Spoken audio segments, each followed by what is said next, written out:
1 o'clock, three-man front. We got high school playoffs coming up tonight. Kyle Parmley, who joins us every year, every Friday, talking high school football. Talk about the teams here in this area, Birmingham, the Metro, the over-the-mountain area, and beyond that are still contending for state championships and what that looks like as we get deeper into the playoffs. You've got, one more round, Pat, for 7A? Correct. Before the big one. Yeah. And then tonight you'll have quarterfinals for 6A through 1A, quarterfinals, and then you'll have the semifinals coming up, and then we'll have the Super 7 there from Protective Stadium coming up in early December. And a guy to talk about it, and he'll be there, one Kyle Parmley, joining us now on the Higginbotham Hotline. Kyle, how are you?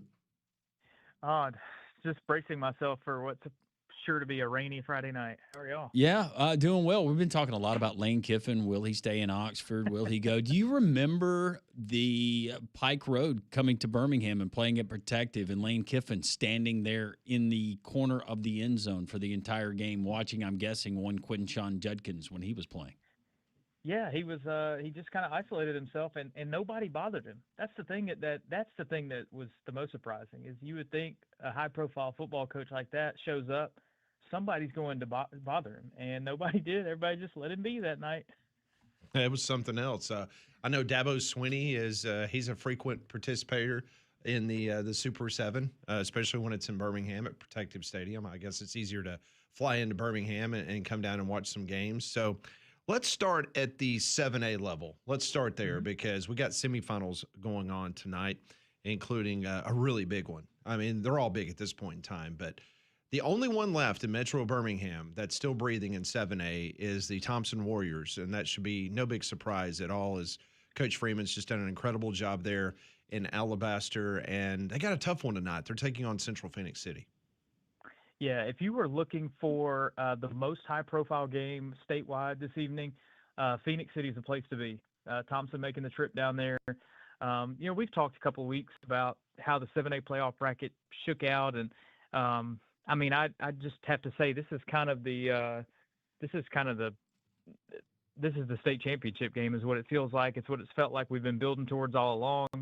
And tonight we'll get a really good one. So these two teams they're both so good. They don't have any flaws. Their offense is average, Thompson close to 40 points, Central about 45 points a game, and they both got elite defenses. So get ready tonight. It feels like the state championship game is going to be decided tonight, but I know Opelika and Auburn on the other side of that are probably getting a little tired of hearing everybody say that. So whichever team wins that other semifinal tonight, they'll have a chip on their shoulder, to say the least. But Thompson at Central tonight, that is a big time matchup and could very well decide who the 7A champion is ultimately going to be here in a couple weeks. Kyle, we previewed Homewood and Hartselle in the second round game. Homewood gets the win, 31-24. They advance to the quarterfinals where they'll play tonight, but they take on a Clay Chalkville team that can make the argument for not only being the best in 6A, but the best that we've seen. Yeah, I think you could definitely make an argument that Clay Chalkville is the best team in the entire state this year, regardless of class. Obviously, that Central Phoenix City team would have something to say about that. Clay Chalkville's already beaten Thompson this year, but they have just been so. There's been no letdown. All year long, like coming into the year, Clay Chalkville was, still kind of had that bitter taste of getting, put out of the playoffs early on last year, and they've ridden that momentum to an utterly dominant season to this point. And it's led by quarterback Aaron Fry and transfer receiver Corey Barber that have just made that offense really hard to stop, and that defense has been playing at a high level all season long. They gave up a little bit more than they would have liked in that opening round game against Jackson Olin, but Gadsden City last week had no chance against that defense. So Homewood is certainly a challenge. It was impressive to see Homewood knock off Hartselle last week, even though it was a 7-point game at the end. Homewood got a timely turnover in the third quarter that really turned that game on its head and allowed Homewood to go up 2 scores, and they kind of held on to that edge the rest of the way. And that's going to be the key to victory tonight for Homewood. Quarterback Caleb Carson is the key when it comes to Homewood's chances of success. You saw it last week. I mean, he had 4 total touchdowns, just a commanding performance from that quarterback position. The way he's able to just make plays happen, he feels like he's in such control at all times. And even when he makes some of those decisions that a coach kind of, is like, no, don't do that, he still tends to make something happen. I mean, there was a 4th and short last week that Homewood really just needed to kind of run the ball for a couple yards to get the first down. And Caleb Carson said, you know what, we're gonna throw this one up top to his top receiver, Tamon Felton, and he did just that, and it turned into a touchdown. So Homewood's going to need a lot of that tonight. They're going to have some things go their way. We'll just be honest, because Clay Chalkville has been so good this year. But Homewood is they're gonna travel up to Clay and give them all they got tonight. I'm going to be out there. We'll see if the rain plays a factor into these type of games. They always can. So we'll see. All right, so the winner of that game is going to get the winner of Mountain Brook and Muscle Shoals. Kind of give us a preview of the Spartans taking on Muscle Shoals. Well, the best part of the night is the fact that Conrad gets one more game behind the mic for the Spartans. That's the absolute highlight. But yeah, no, this is kind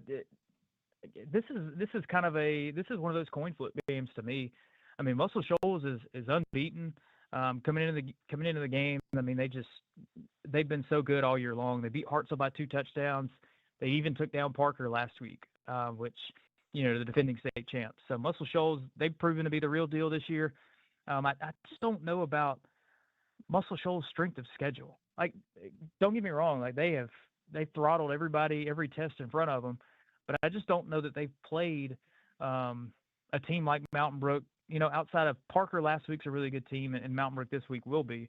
But the thing Mountain Brook has going for them as well is this Spartans team is playing as well right now as they have all year long. They're doing that thing that you want to see this time of year where they're still ascending and peaking at the right time. So we'll see. I mean, I imagine they're going to hand the ball to Stuart Andrews a whole lot tonight. But, I mean, in last week's win over Fort Payne, I think Mountain Brook ran for 470-something yards. I mean, all 3 between Stuart Andrews, quarterback Caden Hoffbauer, and even Trey Vinson, they all went over 100 yards on the ground. So Mountain Brook is they know the game plan. They're going to try to run it and run it some more. And if that works, then they've got a great shot in this ball game. But either way, either one of these programs getting back to the semifinals is going to be a big deal for their program. Got another matchup on the other side of the bracket. This one coming out of the South in 6A. Ben Russell, a team that we got to see during the season, got a very talented wide receiver that is committed to the Alabama Crimson Tide. It's Darius Morgan, but they're taking on Hueytown. Interesting matchup here. Yeah, it's kind of I'll be honest, I'm a little bit surprised to see Hueytown still standing now that we've gotten to the quarterfinals, because their season has just been kind of so. They've lost 5 games on the year, and you never really could get a good feel for them, but you knew there was talent there. A close loss to Mountain Brook, a close loss to Hillcrest. You knew they had the potential. And now that they've gotten into the playoffs, a couple of wins over Pelham and Russell County, who have been 2 really good teams this year, it's certainly impressive.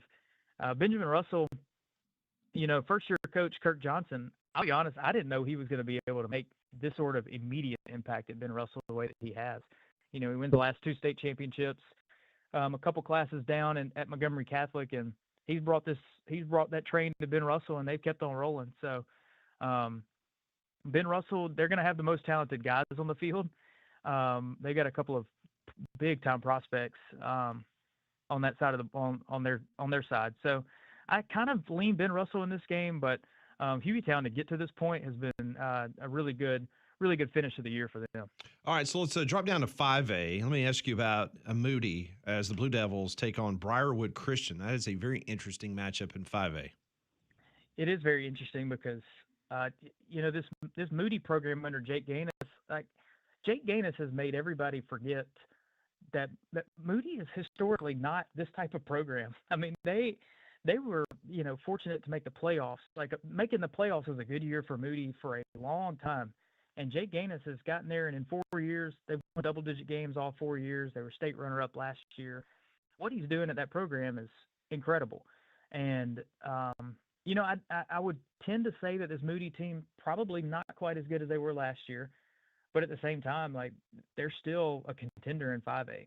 And you look at this, you look at all these, matchups, position breakdowns, all of that points to Moody tonight. But at the same time, Briarwood, much like Mountain Brook, they're playing as good as they have all season long. This Briarwood team, the way that they have really come on the last, 4 or 5 games of the regular season has been really, really neat to watch. Losing your best player in Garrett Witherington on the defensive side of the ball, and the way that they've been able to kind of restructure what they're doing, and they've held leads in Russellville to a combined 10 points in the first 2 rounds of the playoffs. That offense has finally started to blossom. So, I know they'll have plenty of tricks up their sleeves. Briarwood is a program that is used to being in these playoff runs, and I know they'll go out to Moody tonight and throw the kitchen sink at them, but it's going to be that's a pretty big hill to climb for Briarwood. What are some of the other big matchups you're looking at around the state or maybe closer to the immediate area? Well, we just talked about that Briarwood Moody game. The winner, is going to get, Scottsboro beat Fairview last night. So that matchup's already set. They're waiting on the winner of Briarwood and Moody. And then we touched on Opelika and Auburn's on the opposite side of that Thompson Central matchup in 7A. If you look at 6A, like we mentioned, the Homewood Clay Chalville, Muscle Shoals, Mount Brook, the winners of those will match up next week. And then on the opposite side, the Hueytown Ben Russell winner is going to get either Saraland or Pike Road. Saraland Pike Road will probably be a pretty fun game tonight as well. So take your rain gear wherever you're going tonight. It's going to be a fun night. We will know. So, Class 7A's got half the team. So we'll know the state championship matchup for 7A after tonight. 1 through 6A, we'll know the semifinal matchups after tonight. So get ready. It's going to be a fun night. I'm looking forward to being out there for it. Well, stay dry, Kyle. Are you good next Friday to join us? Should have asked you that off the air. You good? Yeah, absolutely. I'll be getting back in town from going out to the Players Era basketball tournament in Las Vegas, but we'll be good to go on Friday night. That sounds good. Well, listen, have a great Thanksgiving. Appreciate everything you do each and every year with us here on Three Man Front. Stay dry tonight. Enjoy the games. Hey, I appreciate you guys. Y'all have a good one. Thanks. That's Kyle Parmley from Stearns Media. He joined us on the Higginbotham Hotline. Higginbotham is your one-source solution for insurance, financial, and HR services. More Three Man Front. We'll do some Pat Ponders coming up next. We've got a special in-studio guest that will join us. That's next on Three Man Front.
117 three-man front on this Friday. That means we get college football, and our friends at Prize Picks, they got some player projections. If you want to have a little fun tonight with America's #1 daily fantasy sports app, it's Prize Picks. Simple to play. You pick more or less on at least 2 player stats. You get the picks right, you can cash in. Tonight we are going college football. We've got FSU taking on NC State in Raleigh. Tommy Castellanos, 236.5 passing yards. Conrad scrunching his face like somebody just pooted. He's averaging, that's right at his average. Of course. That's Our how friends it goes, at Prize right? Picks are pretty good at these projections. You go more or less on 236.5 passing yards tonight for Tommy touchdown. I'm going to go slightly less. All right. You're going to have to put your thinking cap on for this one. NC State running back Hollywood Smothers, 62.5 rushing yards. His last game versus Miami, it was not good. He had -2. But what's good is despite that, he is averaging 82 yards a game, even with that on there. So that's going to lean me to go more on rushing yards there for Hollywood Smothers. All right, so we're going to go less on Castellanos and then more on Smothers. Correct. If we hit both of those projections, we're a winner. You can be a winner too. Download the Prize Picks app today. Use code WJOX to get $50 in lineups after you play your first $5 lineup. That's code WJOX. $50 in lineups after the first $5 lineup. Prize Picks, it's good to be right. Hopefully we're right on these questions that Pat's about to ask. This is Pat Ponders. I want to know what you're thinking. Tell me what's on your mind. It's time for Pat Ponders. Brought to you as always by Courtesy GMC and Trustful. Joining us in studio, Gary the Gringo joins us here on Three Man Front. Gary, how are you? I am well. I hope everyone else is. We are doing fantastic. Appreciate you bringing my birds up today. Hey, no problem. It was my pleasure. I hope they're going to be super delish for your family. Are you still taking orders? Well, anything's possible. We still have time. I'm going to be cooking, smoking 2 more chickens. So you're saying you do have a price? Well, everybody's got a price. Yes. Yes, they do. All right, question number 1. So I've got some Vegas lines for tomorrow's Alabama-Auburn games. Bama is a 50.5-point favorite versus Eastern Illinois. Auburn is a 27.5-point favorite against Mercer. So the question is, do both teams cover tomorrow? I actually think they do. I don't think Alabama will have a choice. 50.5 and 27.5. Yeah. I think they will. Eastern Illinois will not score against Alabama. Alabama will score on every possession that they have the ball in the first half, at least. And then Auburn, Mercer's not bad, but I think that Auburn's defense will show up and they'll be able to do it. Yeah, I like both of them to cover. Yeah, I feel better about Auburn covering just because, it's not nothing. I'm not saying that no it's like confidence in your Got a team. lame that's duck not coach. what I'm saying at all. But 50.5, they're still going to cover. Does it tell you about the opponent when you see 50.5? Yeah, I think it does. Well, we talked about it with Mike Reddick, right? They're one of the worst teams to ever play in Bryant-Denny Stadium. So they're going to win big. I'll say they cover. What do you think? They cover both? 50.5 is pretty strong. Yeah, 50.5 Alabama versus Eastern Illinois, 27.5 Mercer. I'm going to go just a little bit under on Alabama just because of previous problems. Let's see what happens. Okay. But I am super pumped about the over-under for Auburn just because we're going to be doing dueling quarterbacks. Mm-hmm. Okay. And, let's see what happens there. I'm really looking forward to seeing Deuce finally. Okay. Should be a good one. All right, question number 2. On a scale of 1 to 10, with 10 being the hottest of the hot, what number will Steve Sarkisian be for 2026 if he loses to Texas A&M and he finishes the season 8-4? I put him at a 7. Yeah. More than average temperature on the seat. See, I was thinking maybe like 5-ish. Because I think So it's a little warm. It's a little warm, but I think people will also go, well, he did take us to the playoff 2 years in a row. And again, I think next year is you get back into the playoff, you go and win 10, 11 games, then everyone's going to forget about what happened. Well, a lot of people will forget and forgive what happened this year. But if you have another stinker next year, then we're having a really interesting conversation. So I'll go 5.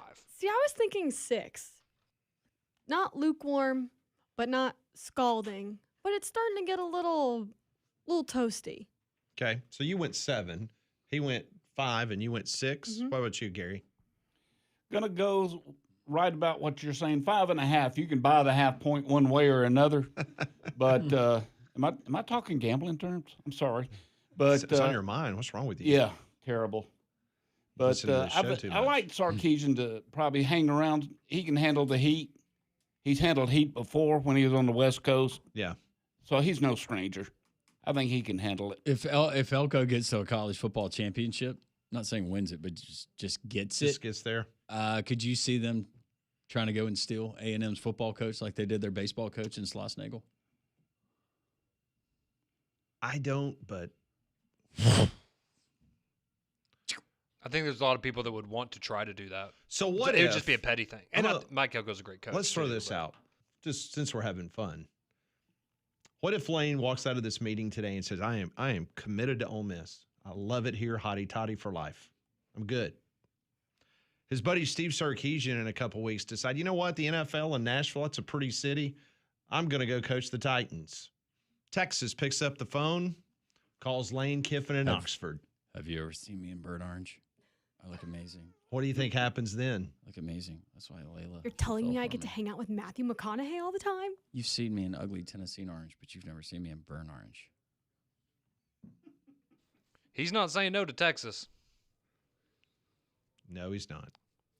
I think there's like maybe 2 or 3 coaches in the entire world that would say no to Texas. Yep. We'll see. Who knows? I mean, the bottom line you can say about Lane Kiffin is you don't really know about Lane Kiffin or what he's going to do. From Alabama, going to Florida, Mm-hmm. Florida Atlantic, coming back, Mississippi. Who knows? Yep. All right, next question. If you could be given a lifetime vote for an award given in sports, what would it be? For the rest of your life, you would be a voter for that award in sports. Which award would it be?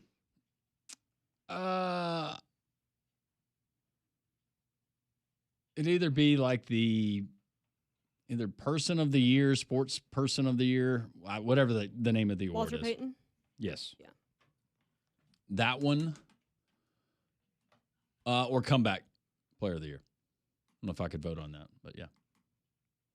This For is- football, baseball? Oh, it would be football. Okay.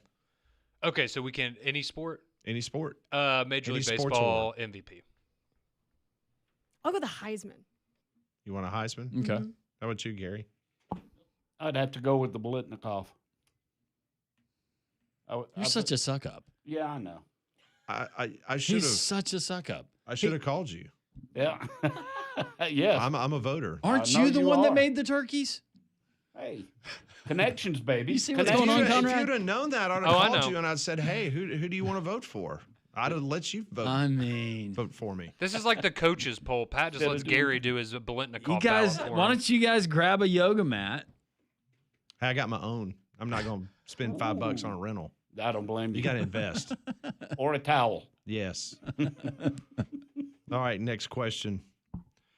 Aquatrack Institute, also known as ATI, is an international nonprofit organization that focuses on promoting responsible water use and conservation programs. They recently conducted a study to see which country's citizens shower the most on average during a typical week. Brazilians showered the most on average, with the United States coming in 4th. Before I tell you the number of showers on average internationally, how many times do you shower in a week? Minimum twice a day. So 14. I can Minimum. believe that too. 14. In the morning when I get up and right before I go to bed. Probably somewhere in the 20s, though. It- Once every other There day. he is. Like 2? I'm just kidding. 2 a No. week? No, I'm kidding. Probably There's Pigpen. I would say I average 10 a week. I'm not a double shower every day, but Yeah. maybe every other day I'll take 2. And I do take a shower every day, believe it or not. So 10. No, I don't believe that. Well, where else do I go pee, Pat? Actually, my answer should be like 20 because I got to go in there every time I go to the bathroom. Gary? I'm once or twice every day, Okay. depending if I'm going out at night. Okay. Definitely. All right. And we take a lot of showers. A lot of showers. And I just got to keep up. I don't want to be the one that stinks. According to Aquatrack Institute, Brazil, they're number 1 in the world. They shower 14 times on average a week. That's that humidity. You down Brazilian, you. Yeah. Who knew, Landrum? There are a lot of beautiful people down there. There's a tie for second and third, Mexico and Australia. Really? Okay. They shower 8 times a week. Australia. I would take Australians for I really don't care. Crikey. Yeah. Bring that kangaroo over here and lick the dirt off my head. There is a tie between the United States, France, South Africa, and Spain. They shower 7 times a week. 7? Mm-hmm. So you're telling me I'm above average in cleanliness? That is correct. That's shocking. Based on the Aquatrack Institute. Doesn't that really concern you about the other people that you come across in day-to-day life, Molly? Do you think that Little bit. people that have really bad BO, do you think they know they have BO or are they just used to the smell? Ugh. I think they're just used to the smell. They are too. I think they're just used to it. Man. All right, so there's 3 countries that only shower. They come in at number 8, 9, and 10 on the list, tied. 3 countries shower only 6 times a week. Would you like to take a guess on those 3 countries? That shower 6 times a week? 6 times a week. So they're below of an average of taking 1 shower per day. I think France has got to be there. I just said France. Yeah, France they're is tied tied. with the United States. Crap. Thanks for listening to Pat Ponders. I was It listening. was a don't worry. lot. It was just a lot there to take in. Is this going to be one of those trick questions where it's like the countries that don't have as easy access to water? No, I will tell you this. This is not third world countries. Okay. It's not third world. No, Okay. Because it I is was going to go not. Bahrain. I was like, Have you said- Ethiopia? Canada. I have not said Canada. Have you said Saudi Arabia? I have not said Saudi Arabia. Afghanistan. Afghanistan is not on the list, period. I went out there. So random. Vietnam. I don't know. Vietnam is not on the list. India. India is not on the list. Grief. Turkey. Turkey's not on the list. On our North Thanksgiving. Korea. North Korea is not on the list. Germany. Germany is one of those There we go. final 3 that Got only one. shower 6 times a week. Bulgaria. Bulgaria is not on the list. Let's go Poland. Nope. Hungary. Nope. Ukraine. Nope. Czech China. Republic. Nope. Russia. Nope. England? Yes. United Kingdom. Molly is. So there's cooking. one left that The only China. showers, and it's China. The China. So China, Germany, and United Kingdom only shower 6 times on average per week. Our neighbors to the north, Canada, they're not on the list. They don't shower? I didn't say they don't shower. They might take baths, but as far as showers go, they're not listed. It's too cold up there. But We don't but sweat. our neighbors to the south, they shower 8 times a week. And their brethren, whatever. Australians, they shower how many times a week? Is it 8? 8. Eight Yep. times. Mexico and Australia, 8 times a week. Brazil, number 1, 14 times a week on average. Good for them. Yep. I'm guessing the humidity's real bad there. Too. Yeah, that's what I'm So thinking. close to the Humidity. equator. Yeah, that's bad. And they're very active down there. Yes. That is this week's Pat Ponders, brought to you by Courtesy GMC and Trust. We'll get by and see them this weekend. You won't miss any football games because everything's right there on the big screens in the showroom, right off of I-459, exit 32. More 3-man front on this Football Friday on Jocks.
136, three-man front on this Friday. Lantern, Pat, Conrad, and Molly. Appreciate Wimp Sanderson, Mike Rodak.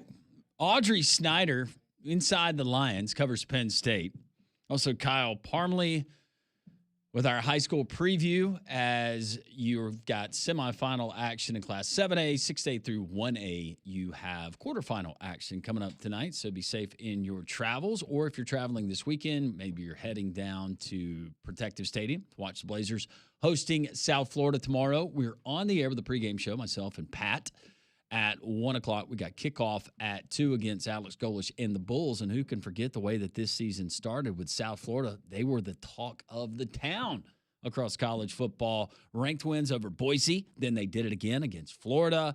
Then they ran into Miami, and Miami flexed a little bit. But Alex Golish now, Conrad, is officially the betting odds favorite to land the Oklahoma State job.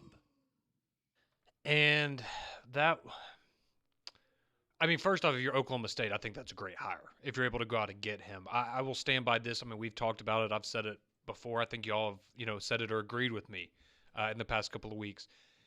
If you're Arkansas right now, if this is a situation where Alex Golish told you no, that's different. Maybe that's the case.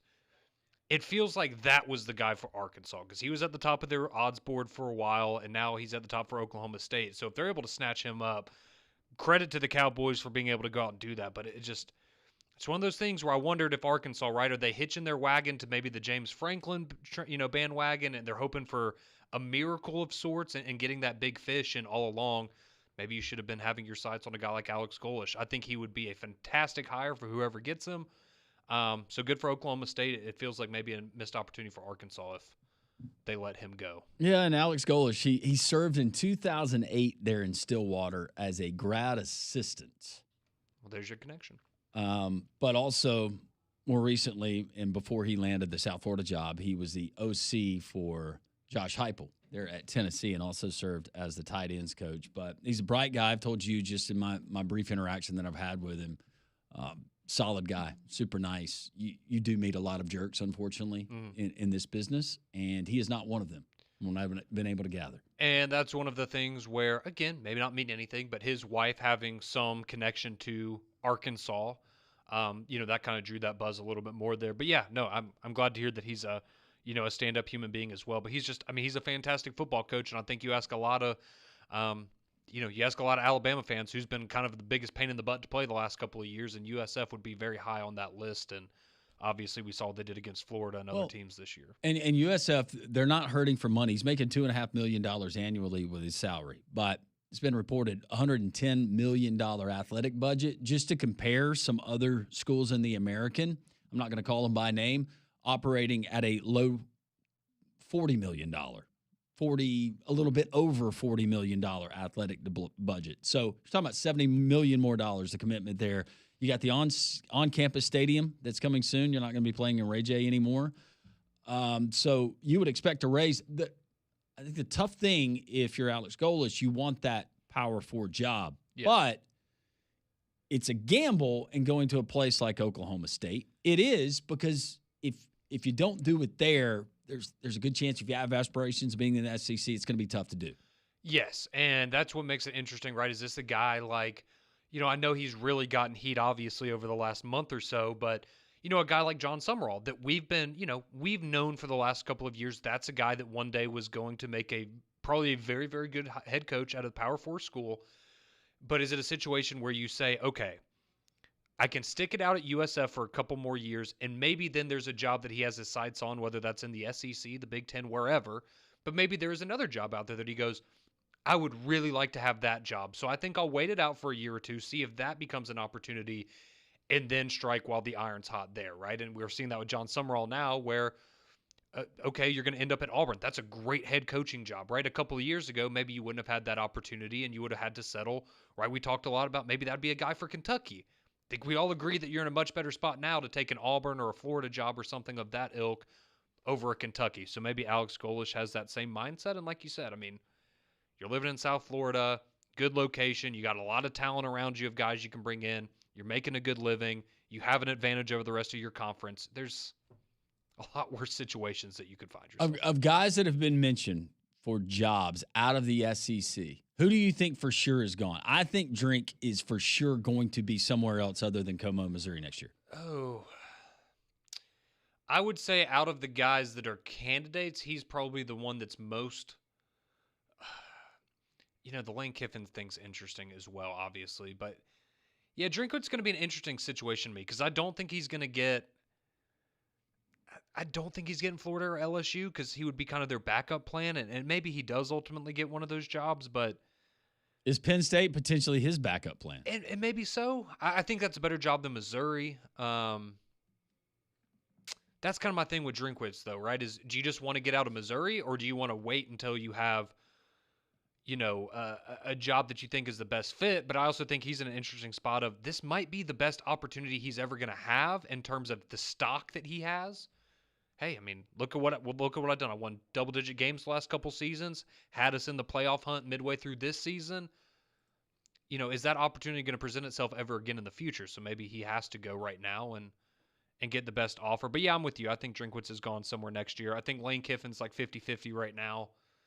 I think Kalen DeBoer's still at Alabama. I think Clark Lee's still at Vanderbilt next year. So that's why these agent conversations, if you've ever been privy, and I'm just on a very, very small scale because I have friends that are head coaches, and one in particular, we were talking. I think I told the story on the air. We were talking. It was right before the Christmas holidays, and there was a lot of buzz going on, and we were having a conversation about the holidays, a little bit about football. And then he said, hang on. And it was his agent on the other line. And then when he finally came back, he kind of gave him the goods. It's fascinating, the communication chain.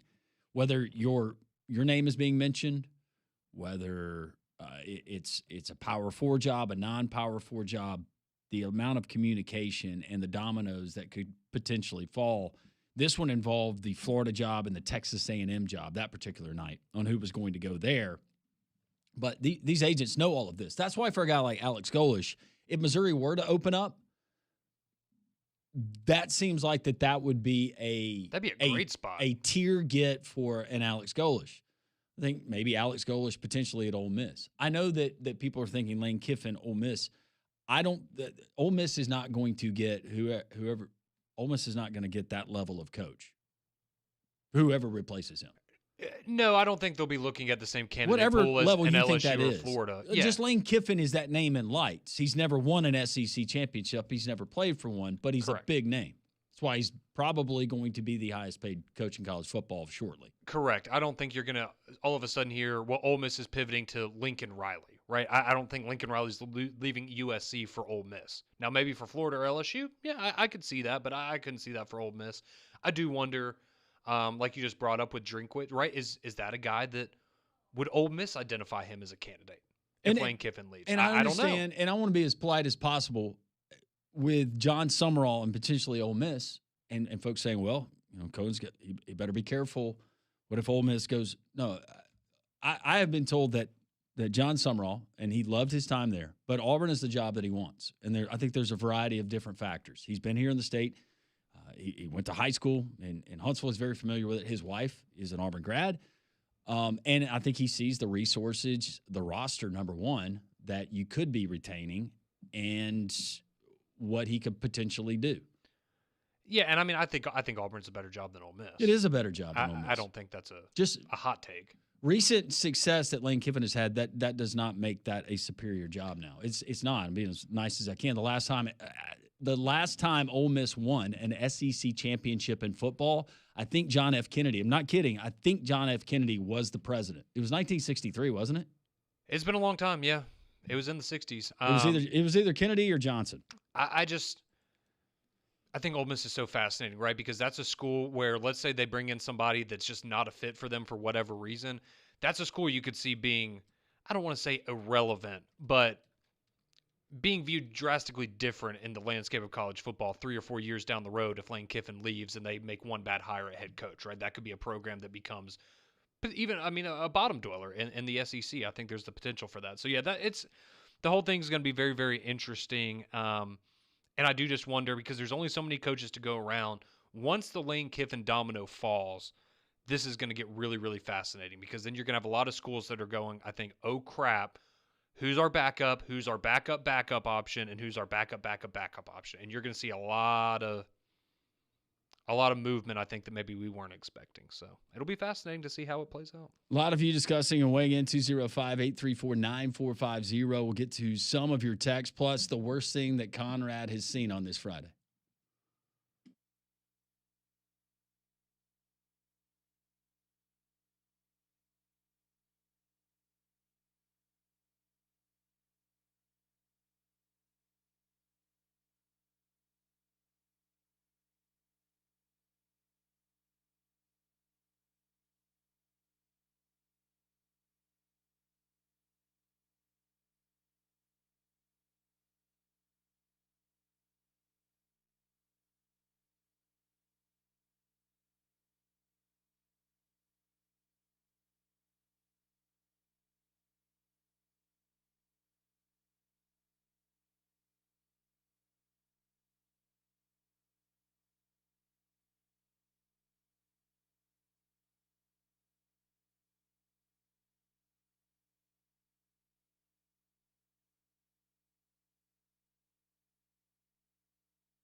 .151 three-man fronts on this Friday.